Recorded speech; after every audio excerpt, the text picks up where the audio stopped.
A new bill is on its way to the governor that would protect the clergy's right to say no. It would allow pastors to excuse themselves from performing weddings that would violate their religious beliefs. But people in the LGBT community fear this law could lead to discrimination. KXAN's Phil Prazen has more on the legislation that garnered overwhelming support.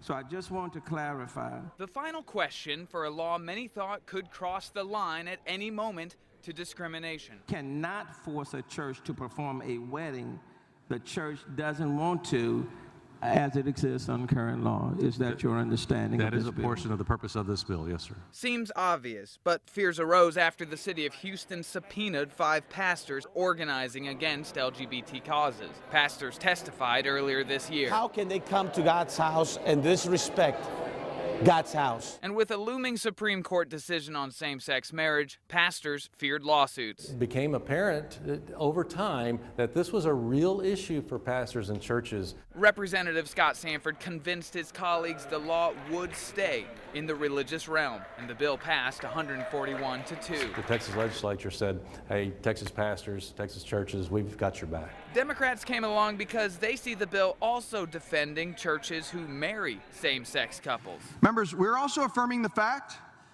that gay people get married in our churches in the state of Texas every day.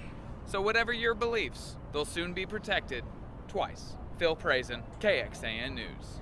This bill will need final approval tomorrow, and then it heads off to the governor's desk, who supports this bill. And many worry this bill would go outside the legal realm like it did in other states. Stricter laws have been struck down this year, even in states where same-sex marriage remains illegal. Critics worried laws passed in Indiana and Arkansas would allow businesses to refuse service to same-sex couples. Governors of both states later passed watered-down versions of the bill guaranteeing equal treatment. Same-sex marriage is legal in Indiana but remains illegal in Arkansas.